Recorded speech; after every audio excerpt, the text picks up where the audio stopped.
Hey everybody, I'm back. Um, so I'm going to do just one more today.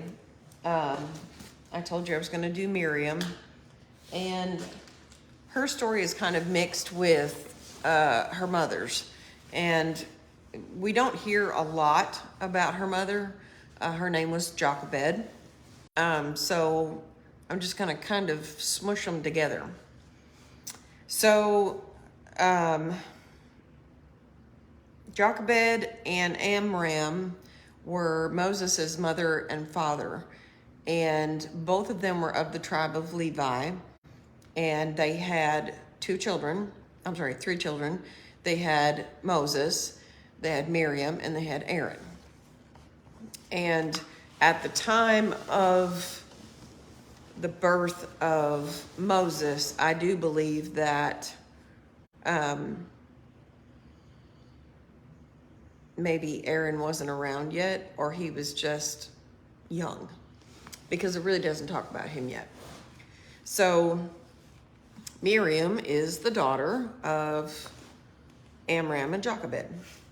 All right, and she's also the older sister of Moses. And I'm going to read you their story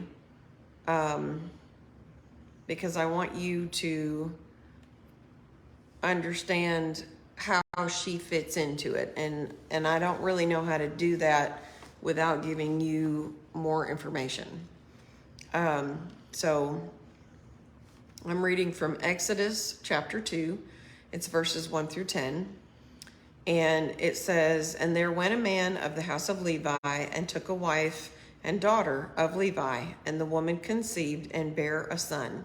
And when she saw that he was a goodly child, she hid him 3 months." Okay, so why did she have to hide him? Because at this time, they were killing the Hebrew baby boys. If you had a boy when you delivered, they would take them and throw them in the Nile. And I mean, I don't know if they were doing anything else to them or not, but I know they were throwing them in the Nile. That's part of the reason why one of the plagues was the Nile, because that's where they were throwing these baby boys. And I'm sure there was a lot of blood on their hands. So she kept him hidden for 3 months, and once she couldn't hide him anymore, she figured out a way. And she said, and it says, "And when she could not longer hide him, she took for him an ark of bulrushes." So she made a nest for him out of bulrushes, which is kind of like, I mean, it's a plant that grows along the river. I'm assuming it has thicker leaves that you can kind of weave together, because she made it out of that. And then it says that she daubed it with slime and pitch and put the child therein. And so pitch, we know, is a sealer. So she made it watertight so that she could put him in it and it wasn't just going to sink with his body weight. But she had to be smart, because a lot of things would have just sunk with the weight of a 3-month-old child in it. So anyway, she put him therein, and she laid it in the flags by the river brink. And his sister stood afar off to wit what would be done to him. All right, so Jochebed has taken her baby and she has put him in the river, but she has put him in a very specific spot. She has put him in an area where she knows that river is not going to sweep him away. He's not going to get taken down river. He's going to stay in that general vicinity. I think she kind of put him up in the weeds. He was in the water, but he was kind of up in the weeds. So the other reason I say she's smart is because we're creatures of habit. And I think she knew that at a certain time of day, the Pharaoh's daughter would be coming down there with all of her girls to take a bath, to get in the water, whether it was to bathe or just cool off because it was hot. She knew she was going to come. She knew when she was going to come, and she knew where she was going to come. So, smart woman. All right, so it says, and the daughter of Pharaoh came down to wash herself at the river, and her maidens walked along by the river's side. And when she saw the ark among the flags, she sent her maid to fetch it. So she put it in just the right spot. She sees something. She doesn't hear it. Doesn't say that she heard a noise. It says she saw it. So she saw something, and she's thinking, what is that? So she sends her maid to go get it. And when her maid brings it back up, it says that, and when she opened it, she saw the child. So this thing had a lid. I don't know if she sealed it completely or if she sealed it enough to keep the sun off the baby. I'm not sure. Anyway, it had a lid on it. So it says that when she opened it, she saw the child, and behold, the babe wept. And she had compassion on him and said, this is one of the Hebrews' children. So she knew right away that this was not an Egyptian's baby. This was a Hebrew baby. And she knew dang well why that baby was in the ark. Now, she probably didn't necessarily think it was meant for her, but she knew it was a Hebrew baby. And she knew that they had been smart about it.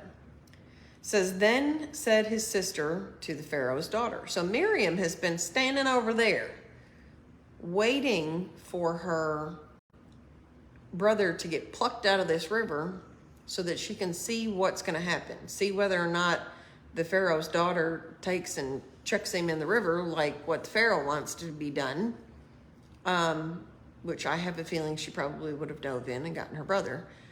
But she's just standing there kind of waiting.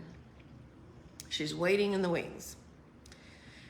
And so the Miriam comes out of nowhere and she says, shall I go and call to thee a nurse of the Hebrew women, that she may nurse the child for thee? And Pharaoh's daughter said unto her, go. And the maid, which is Miriam, went and called the child's mother, Jochabed. And Pharaoh's daughter said unto her, take this child away and nurse it for me, and I will give thee thy wages. So not only is her son okay, and she gets to get him back for a while, she gets to get paid to get him back for a while. Smart woman. And the woman took the child and nursed it, and he grew. And she brought him unto Pharaoh's daughter, and he became her son. I cannot imagine how difficult that was for Jochebed to do. She had to give up her boy. It doesn't tell us when or how long they had him, but I can almost guarantee that for however long they had him, they were teaching him about the one true God. They were teaching him about Yahweh. They were teaching him about their history and about things of the Hebrews, because he needed to know where he came from. They were fixing to hand him over to the Egyptians, and he was going to be an Egyptian prince because the Pharaoh's daughter adopted him, called him her son, and by doing so put him in the line of succession for the throne. So this man is growing up with all the education that the Egyptians have given, but in those formative years, his mama and his daddy had planted some education too. And so the prince is a Hebrew boy. All right. So, let's see. And the child grew, and she brought him unto Pharaoh's daughter, and he became her son. And she called his name Moses. And she said, it was because I drew him out of water. And so we don't know what his Hebrew name was. He may have had one, and they may have called him what she did, but it kind of sounds like she didn't name him until she got him. And if that's the case, then he probably had a different name. Now, if you want to read about how Moses ends up getting expelled and taken out of the line of succession and all of that good jazz, you can read about that in chapter 5, verses 1 through 21. And that tells you about the murder of the Egyptian guard, and how that messed up Moses and the Egyptian line he was in. All right. So the next time that we hear about Miriam, and I don't know that Jochabed is ever in there again, other than in First Chronicles, they name Miriam and Jochabed and then their children and so on and so forth down the line. So Exodus chapter 15, verses 20 and 21, it says, and Miriam the prophetess, because she had been involved in helping with getting the children of Israel ready to be out of bondage, and she'd been part of that leadership that was going to help move thousands of people out. I mean, you're talking about a mass exodus, like the book Exodus, huge. So, I mean, it was going to take a few key people being involved in it, and she was one of them that was involved. So it says that she was a prophetess, and it calls her the sister of Aaron. It doesn't even call her the sister of Moses. But it says that she took a timbrel, which is like a tambourine, in her hand, and all the women went out after her with timbrels and with dance. So they walk out and they're jingling their things and they are dancing around. And Miriam she starts telling them to sing. It says, and Miriam answered them, sing ye to the Lord, for he hath triumphed gloriously. The horse and his rider hath he thrown into the sea.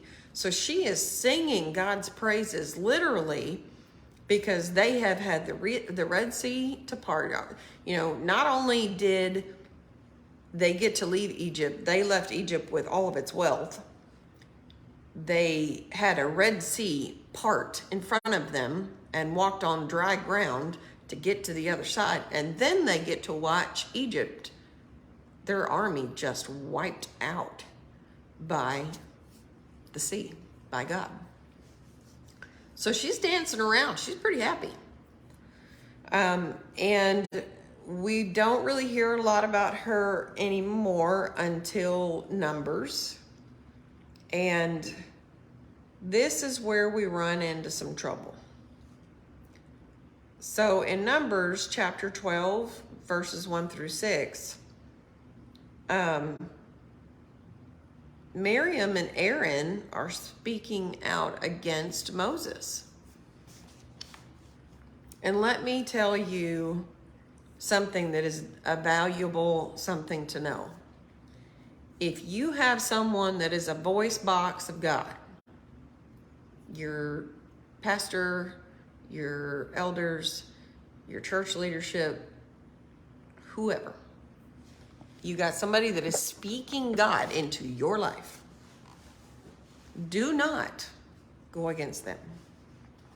Do not come against the man of God. Do not go against them. Don't speak against them.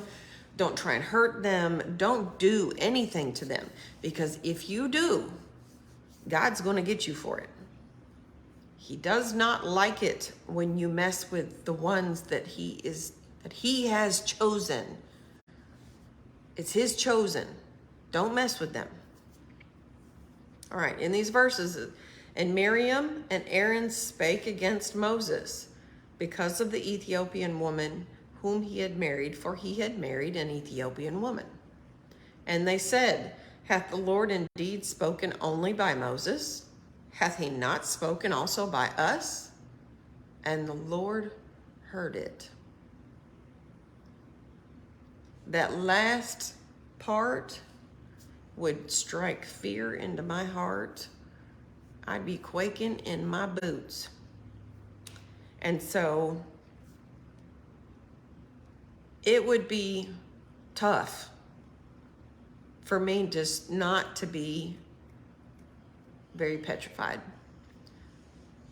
So,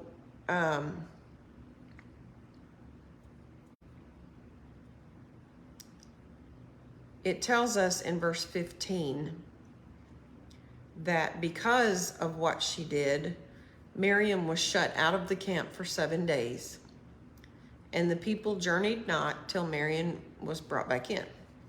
So she was punished, and it wasn't the end of it. It happened again. So Numbers 20, verse 1, it says, Then came the children of Israel, even the whole congregation, into the desert of Zin in the first month, and the people abode in Kadesh, and Miriam died there and was buried there.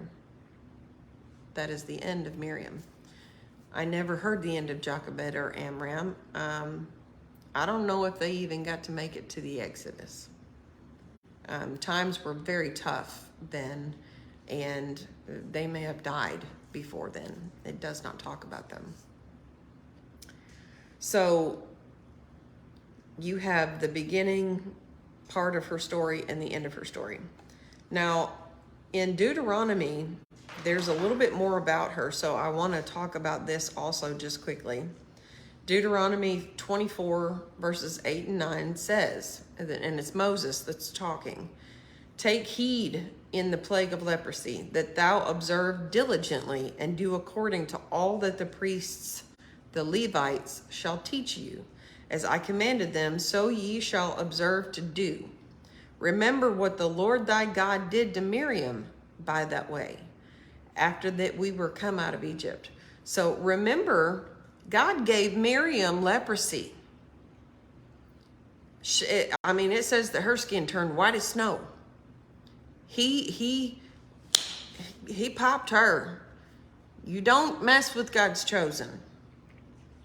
And so in Deuteronomy 34:10, it tells us something that's kind of specific. And this isn't about Miriam, but I want you to understand this is what I'm talking about. It says, And there arose not a prophet since in Israel like unto Moses, whom the Lord knew face to face. There's not been one like him since then. Jesus is the closest thing you got to how close Moses and God's relationship was. Moses would go up on that mountaintop and he would commune with God for weeks. He didn't take food and drinks and all that stuff with him. God took care of him. So, if you happen to be one of God's chosen, be careful how you use your power and your authority. But if you are not, and you're just trying to do what God wants you to do and be in his will, then be very careful about speaking against a pastor, an elder, anything like that, because it will bite you. And it is because God chooses who he wants. And he is an ever-present God. When it says the Lord heard it, it's because he's always listening. And he heard what they said. They thought, oh, well, I got to go somewhere and give my prayers to a priest for him to hear it. No, sir. That is wrong. God heard them. He didn't need a priest. He heard what they were saying. Just because he wasn't talking back to him doesn't mean that he didn't hear them. So, Miriam's tale is very interesting because it shows how someone that is young can be used of God, even in small ways. The ark, putting the baby in the basket, that wasn't her idea. That was her mom's idea. Putting him in the right place at the right time, probably also mama. Miriam just kind of stood guard. She stood there kind of waiting. That way, as soon as that Pharaoh's daughter said she needed somebody, she could pop up and say, hey, I know somebody. I know somebody just had a baby. She can do it. That was her only job. Just be at the right place at the right time. But Moses was chosen from birth. When it talks about him being a goodly child, it means he was special. She knew there was something special about him. And so she was going to make sure that this one survived. And so that's exactly what happened. And the way that she was instrumental later was when Moses came back from basically being in exile. He went to the family that he had left, which was Aaron and Miriam. And they were the two that helped to make the Jewish people or the Hebrew people understand that he was trustworthy, that he was a Hebrew, that he was their brother, and that he was going to help get them out. So, she was helpful and instrumental in that. And when they got out, she led the dancing and she led the singing. And it wasn't until she started running her mouth about Moses' wife that she got in trouble. Now, Moses, it says that he was married to an Ethiopian woman, and the Hebrews believed that you needed to stick to only Hebrews and that you almost needed to stick to your own tribe. So for him to have married someone outside of that kind of went against what they believed. And they didn't understand why he was allowed to be the chosen one with a wife that was not a Hebrew. Her name was Zipporah. And they didn't like it that she was different. Based on her heritage, she might have been black, which would have made her look different in appearance. And if that's the case, then, you got one of your first instances of racism here. And it's been around forever. The devil has always used differences to separate people. And those differences can be really minor and they can be really major. But regardless, they don't have to be bad. They're just different. And he likes to take them and turn them into something ugly.